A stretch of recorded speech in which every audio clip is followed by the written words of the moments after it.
welcome to the third episode of DMV Recruiting Insider Live. I'm your host, Branden Roth. I'm here for another week. Football recruiting is over for at least the foreseeable future, so we'll be turning our attention to basketball this week.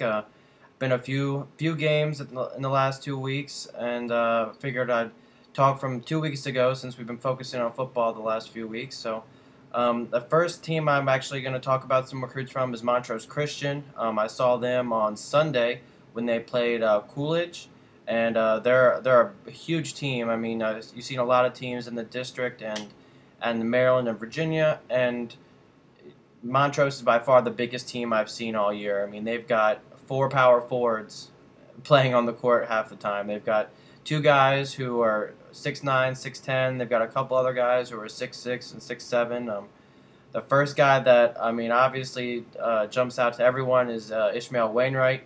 He's a huge guy, but he's already committed to Baylor, so not much speculation there to talk about him. But the guy that really interested me was Terrence Williams. He's a junior. He's probably more of a swingman, a small forward.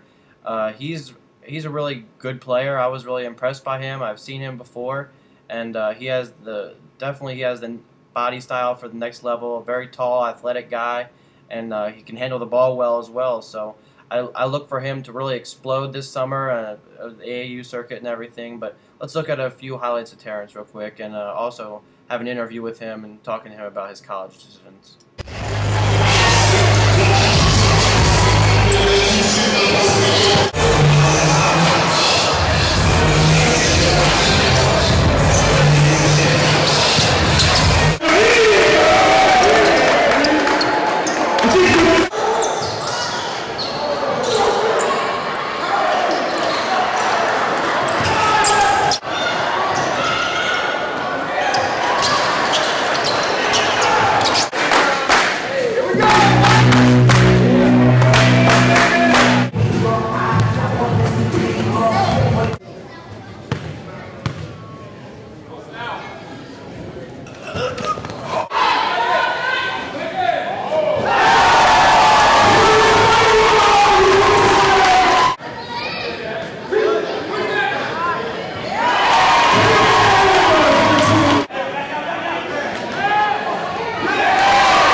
We just gotta keep playing great defense.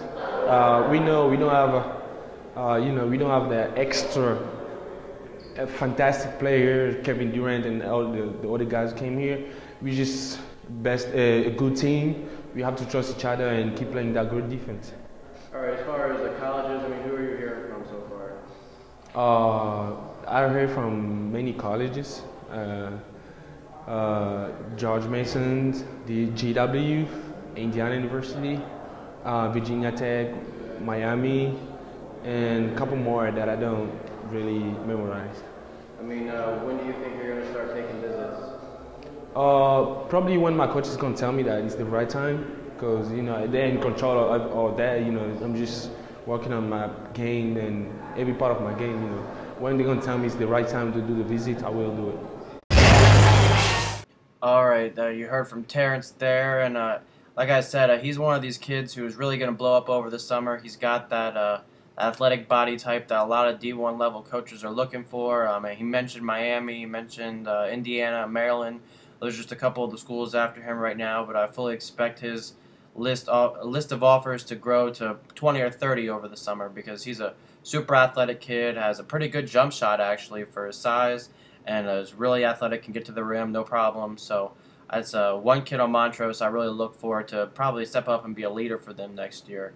Another kid who's a leader for them right now is Mark Williams. I've seen him a couple times. He's another one of their big guys who is a really good player, has a really good post game, and does what he wants on the inside. I mean, he really is a beast in there, very physical, and I was really impressed by him in the Theodore Roosevelt when they played and against Coolidge. So he's been a really big part of their team this year. Let's check out a few highlights from Mark Williams.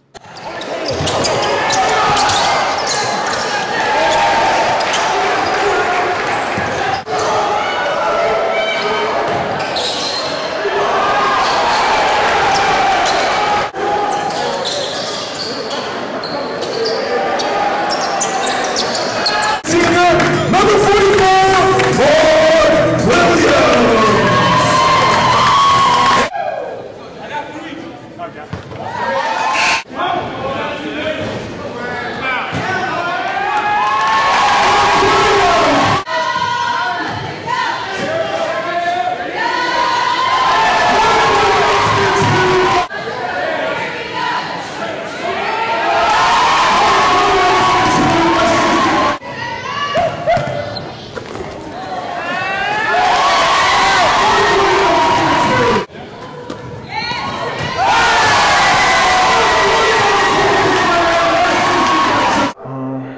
Just keep playing, keep getting better, keep progressing, stay hungry. All right, who have you heard from as far as interest? Nebraska early on, George Mason, basically like the whole Colonial, George Washington, and like Kent State. And Coach Shop has a lot more other schools. He quite won't let me in on it yet, but many more to come, hopefully. When do you think you're going to start speeding that process up? We have 2 weeks left in the season, so definitely soon. But right now, I just want to focus on just finishing strong and just getting this done first, and then taking the next step. All right, you heard Mark there say that he's going to be ready to take some college visits soon, and his list offers so far, he's got Nebraska, he's got Dayton, some other mid-majors, and I really look for a lot of other mid-majors to jump on his bandwagon right here before signing day. He's definitely a guy who could help any mid-major team, and maybe even some lower-level high-major teams like in Nebraska or like some SEC teams. So I look for Mark to definitely pull in some more offers, and we'll see where he goes. I don't know. I know he's from Ohio, so could be leaning towards a Dayton. I'm not sure, but we'll see from Mark down the road. I definitely look for him to be a kid who gets more offers closer to signing day. That's it for Montrose for now, but as I do, Montrose will always be at one of the forefront of the teams in the DMV. But next team I'm going to talk about a little bit is McGruder. They've got a couple kids at their school in Gaithersburg, and I've been really impressed with them. I've watched them a lot over the last 2 years. They won the state title last year. They lost a couple key components, but they were able to stay relevant this year and be really good again behind the sharpshooting of Nick Griffin, who's already committed to GW.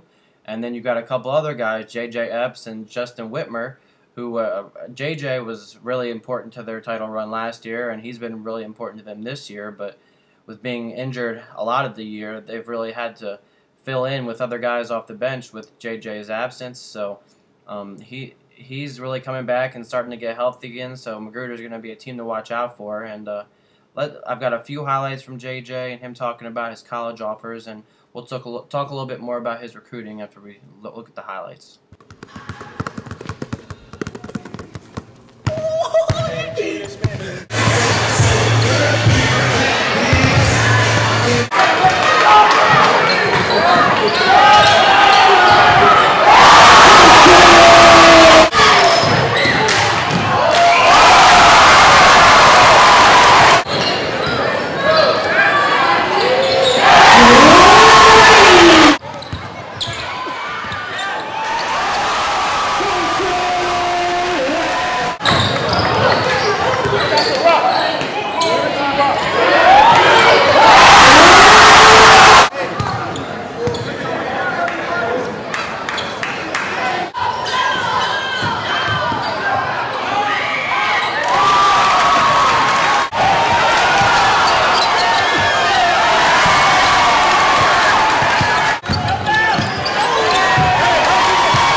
All right, heard JJ right there at the very end. He's got offers from UNC Greensboro, Harper, and Jacksonville, and he's really one of these guys that I expect to. I know he's having issues with grades right now, and it's a reason a lot of other teams haven't offered. It wouldn't surprise me to see him go to a military academy or the JUCO route or prep school or whatever it may be. I really expect him, much in the form of Garland Owens did last year, to maybe go to a prep school and get his grades together, and he's going to pull in some big time, more bigger than what he has now offers. I think he can definitely contribute at a high level, probably more at a mid-major level. I mean, he might be undersized at only 5'5", 5'6", but he's a really athletic kid, can get his shot off against anyone, as you saw in those first couple clips with those teardrops over BJ Anya. Those are a couple of the more impressive plays I've seen this year. And if you watch the kid play, and he's really fun to watch. I mean, he's athletic, he's really aggressive and quick. I mean, one of the most agile players I've ever seen, and he's got a motor unlike any other. I mean, the kid doesn't quit, and because of that style a little bit is why he tends to get hurt once in a while. But I mean, you wouldn't change it for the world.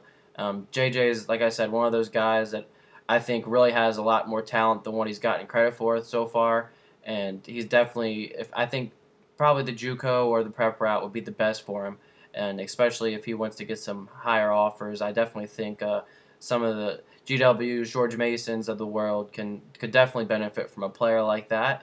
And the prep school route is the way that would happen. So we'll see. I don't know if he's partial to any of the schools he has offers from right now, but we'll just have to keep an eye on him.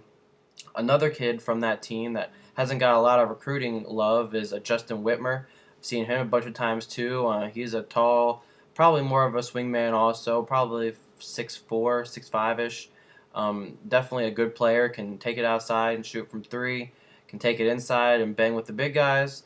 And he's another guy who hasn't got a lot of recruiting love. So let's look at a few highlights from Justin.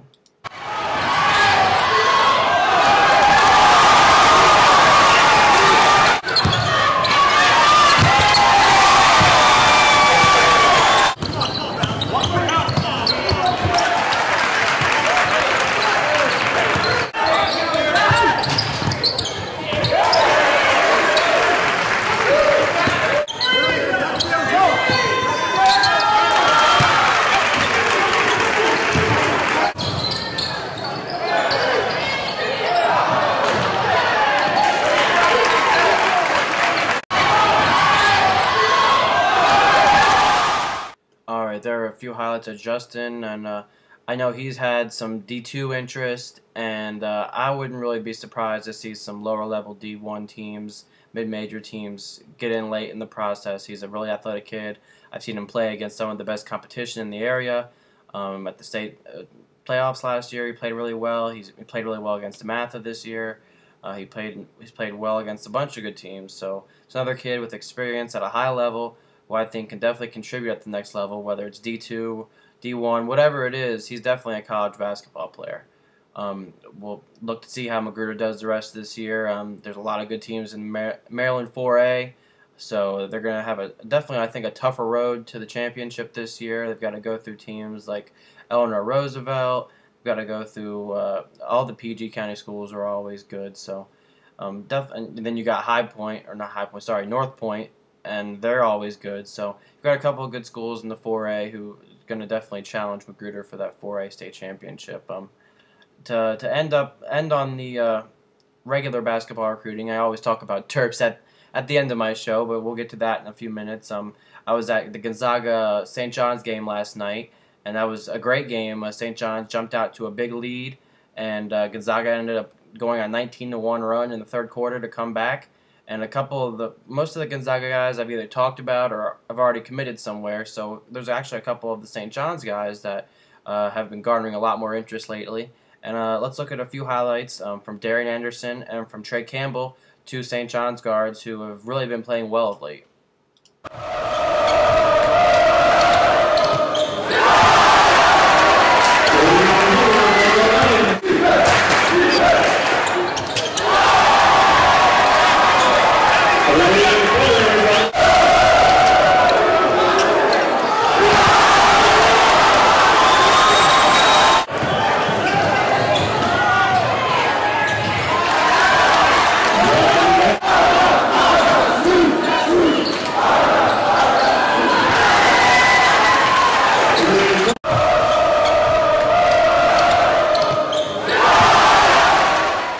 right. There was just a few highlights from them in last night's game.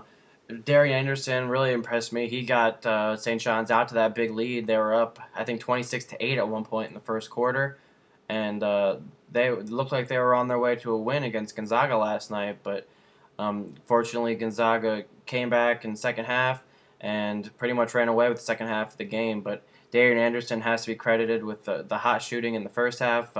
He's a combo guard, much like Trey Campbell. They're both combo guards. I don't know if either of them, maybe Trey's a little bit bigger, can maybe play the shooting guard spot a little bit more than Darien could, but both of them probably combo guards. Darien's got some mid-major interest. I know right now he favors Loyola, but I wouldn't be surprised to see some lower level D1 schools, maybe even some higher level D1 schools start to show some interest. I know Penn State and DePaul have been sniffing around. So we'll see if any of them decide that they want to come in and give a late offer to Darien. Yeah, I don't know. I think Loyola stands a good chance with him. They're getting a lot of the good recruits in the area, especially mid-major guys. So I think he'd fit in well there. You see some other guys like Marquise Wright at North Point and Michael Wolf at Georgetown Prep going there. So they've really been building in the area well lately, and maybe they can continue to do that with Darien. We'll see. Trey Campbell has been garnering a little bit higher level attention just because he's been such a good sharpshooter this year. He's really shot the three ball well, has a little more height to him. So he's got offers from Penn State, VCU, GW, and there's some other bigger time schools that have been sniffing around. Miami, Cincinnati, and UVA have been showing interest. So he's already got some pretty big time offers there. I think a couple of those schools that's showing interest could end up coming in late and offering. We'll see, but that's another kid who we've got to watch out for in this area, especially as a junior.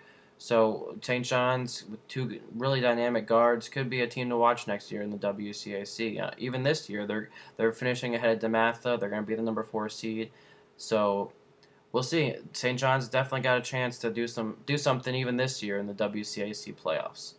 All right, well, the end of my show, I always leave some time for Terps recruiting, and that's what we're going to talk about today. At the end of the show, I'm actually going to talk about the 2014 basketball recruiting class.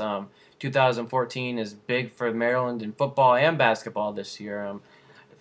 Recruiting is really good and really deep in this area. And outside of this area, both classes of basketball and football are really good. And I'm going to go over a few of the basketball recruits who Maryland's targeting, where they have a chance at them, the other teams that have offered, and things like that. The first guy I'm going to touch on real quick, because I don't think Maryland really has a good chance with him, honestly, is Rashad Vaughn. He's out of the Cooper School in Minnesota. You kind of see some of that Big Ten influence come into play there, Minnesota. So maybe before where Maryland wouldn't have had a chance with this guy, not that they really do now, but do you see a little bit more of a chance playing in Big Ten country in the coming years? This kid's one of the outstanding 5 stars, one of the top 10 kids in the 2014 class. He's listed Maryland as being one of his top teams for a while, but when you look at the list of other guys who's offered him, it's definitely a little not playing in Maryland's favor. Let's just say that. I mean, you see Duke offer, UNC offer, Kansas, Kentucky. When you see those big hitters come in, you have to question whether Maryland has a legitimate chance or not, as much as he lists them in his top 10 or top 7 or whatever. I don't know. You never know. You never know. But he's definitely a star in the making. He can do pretty much whatever he wants on offense. He's super quick, super agile, gets to the rim, has a pretty good shot. He's one of these kids who might be a one-and-doner at the next level. So it's a kid that would obviously change Maryland's program, but Terps fans, don't get your heart set on this kid.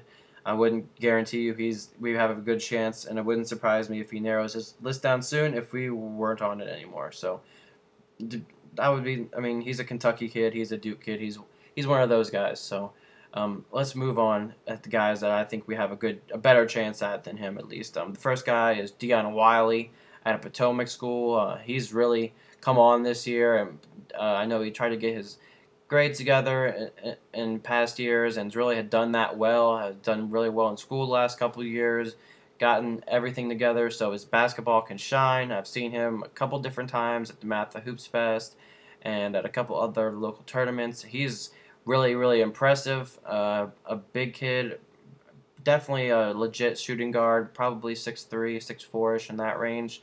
He actually just got upgraded to a 5-star on ESPN's rankings, so you don't get many of those guys showing interest in Maryland, and you've got a couple this year. He's out of St. Francis in Baltimore, and he's a scorer by nature. I mean, you watch him, and he just puts the ball in the basket. He can slash, he can get to the rim, he can shoot, he can do a little bit of everything on the offensive side of the ball. I mean, I've seen at the Matha Hoops Fest in particular, he really put on a show against St. John's, led Potomac to a win over St. John's, and he was the best player on the floor. So Dion has got offers from UVA, he's got offers from Georgetown, Cincinnati, NC State, and Maryland, of course. I know he's listed as top 3 right now as UVA, Georgetown, and Maryland. I think if the offers stay at that, Maryland's got a really good shot at getting this kid. I know he's good friends with Roddy Peters, so that plays into it as well.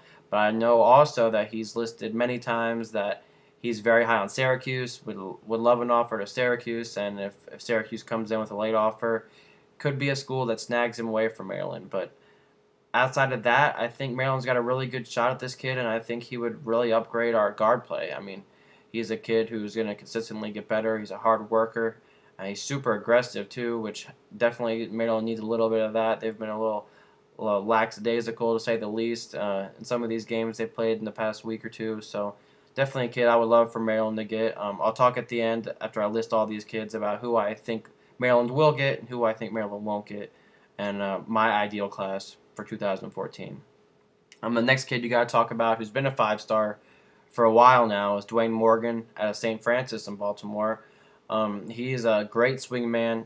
He can play the 3s. I mean, if you think about your perfect 3 on the court, Dwayne Morgan fits the mold perfectly. He's a good scorer. He's one of those guys who's really good at everything. I don't know if he's great at any one thing, but he's really, really good at everything. I mean, he's a good scorer. He's a good defender. He's quick. He's athletic. He's got the perfect body build for the position. So he's on a team of a lot of other good kids, though. So he doesn't really need to step out and shine like a lot of people think he's possible of, and like he has on the AAU and the camp circuit. So the really big team that worries me there is Indiana. They've been coming in and stealing a lot of really good players from DC. I mean, starting with Victor Oladipo, who's playing out of his mind right now up there, but they've got Stan Robinson. They've got a lot of other offers out to other kids, and they've really been mining DC for talent lately. So that offer definitely worries me. He's also got UNLV and USF. He's kept them in his top. Do I think either of them really stand a chance? Probably not. But, I mean, you never know. I think it's really going to come down to Maryland and Indiana. Those are the 2 schools that are really going to be fighting for this kid down to the end. I think Maryland stands a good shot with him, too. I mean, they definitely have a good chance at getting him. I know he's an Under Armour guy, too, so that never hurts. So I have to keep you posted on that. And like I said, I'll give you my dream class of 2014 here at the end. Next guy I'm going to talk about a little bit also out of Baltimore is Phil Booth. He's very similar to Melo Trimble, which is why some people are a little worried about getting him now. You have to look at him and think he's a 4-star out of Mount St. Joe's, who also has Cam Williams, which another really good player who recently committed to Ohio State. And he's got offers from Georgetown, Indiana, Villanova, and Maryland. Again, another Georgetown, Indiana. We're always going to be fighting with those 2 teams, especially with the way Indiana has been recruiting this area, and we always have to fight with Georgetown for recruits. So he's a combo guard, kind of like Melo. I think Melo probably plays the point a little better than Phil does, so maybe that fits the need for Maryland better. The big question everyone's been asking is, does he want to come to Maryland still? Because Melo plays really similar style of game to him. I mean, you look at him and he's there's not really much to define position, but he's definitely a scorer. I mean, he scores in big numbers. So I don't know. Him and Melo are very similar. His dad obviously played at Maryland and coached at Maryland for a while. So you have to look and see, does that to sway him a little bit to want to play at Maryland? I don't know. I mean, do I think he probably fits in better somewhere else? Yeah, probably, because like I said, we have Melo already who's going to fit into that role and could be a point, could be a combo. we'll have to wait and see. A lot in the Seth Allen mold, maybe a little better than Seth, but not much. I mean, very similar style of play. The next guy I'm going to talk about is Obeah Chenoa out of St. James in Hagerstown. He's a team takeover guy, and he's a power forward probably. He's a three. He's a small forward in a power forward's body. He's more of a face-up forward where you see him take a lot more jump shots. You see him take. He has a pretty good jump shot too. I mean, he's got a good stroke from three.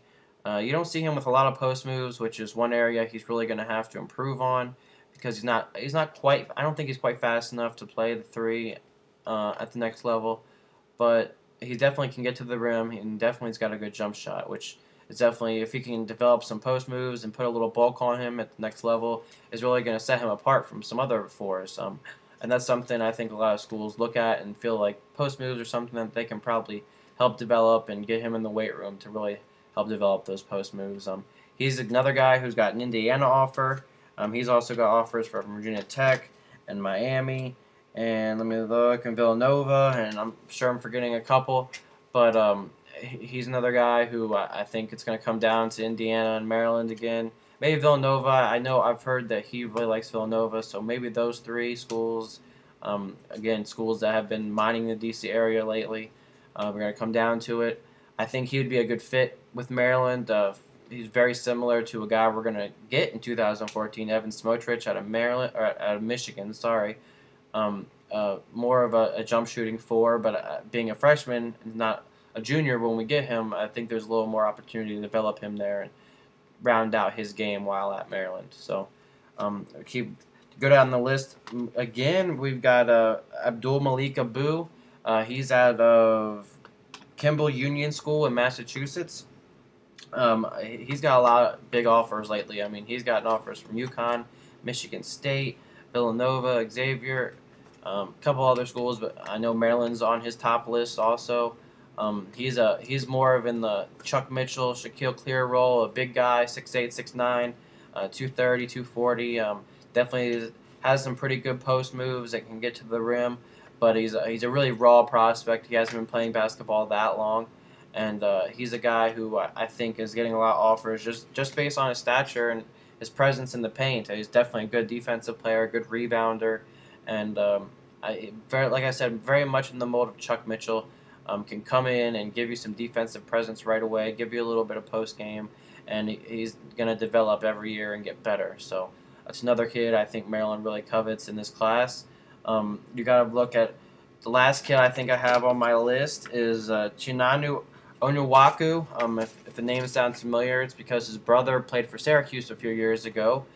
He's another kid at Riverdale Baptist who I've seen a few times. A really big kid, 6'10". He's a little wiry, but he's obviously a lot of basketball players are in high school.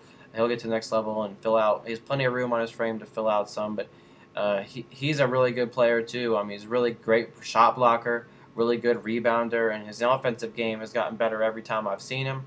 The first time I saw him, I wasn't really that impressed with his offensive game. Didn't do a whole lot besides slam a couple balls home, which are always nice, but it's not that hard for a guy at 6'10" to get some slams. So I saw him recently, and his offensive game looked a lot better. Had more post moves, had a little hook shot. So it's another kid I think probably is going to end up more as a backup for Maryland if they can't get Obi, if they can't get Abdul. That's one of the kids that maybe they'll go and offer if they can't get one of those guys. He's a DC Assault guy, so they'll definitely have the inroads there with him. He's already got some offers from Virginia Tech, Seton Hall, and Xavier. And Maryland, I mean, it really just depends on how much they push to get this guy. I mean, if they push hard to get him, I think they'll definitely get him. If they don't push hard to get him, I think you have to look at Xavier or Virginia Tech as one of these guys. Hopefully not Virginia Tech, so Maryland doesn't have to see him every year with a bitter feeling. But it's definitely one of those guys that you're going to see in a big-time conference playing big-time college basketball. I'm going to end it with who I particularly would want in the class. I mean, you have to look at my perfect class would be Dion Wiley, Abdul, and Obi, I think. if you add those three guys. Obviously, I'd love to have Rashad Vaughn, but I don't think it's possible. I just don't think it's going to happen. But if we get a class of Deion Wiley, Obeah Chenoa, and Abdul Malik Abu, I mean, I would be really happy. That would make our front court really good, our back court really good. I don't know if they want to add two big men that year in 2014. I know they're really hurting for guard play, especially right now. So maybe they really push to get Phil Booth.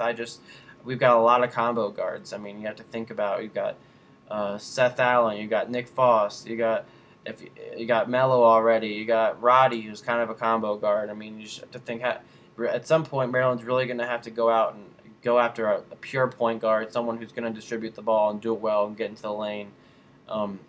I just don't know if maybe they don't. Maybe they only take a couple people this in 2014. Who knows? I just know that I mean, Deion Wiley. That's one of the kids you got to get. Obeah Chenoa, I feel like he would really fit in well with Maryland's team. So out of anyone, those are the two kids I really want out of 2014 for Maryland. I just want to give a quick thank you to everyone for watching the show tonight. Next week I'm sure we'll have some more Terps recruiting info for you. I'll be going to a couple other games this week, so we'll talk more on the basketball front next week, and I'll talk to you next weekend, guys. Thanks for watching.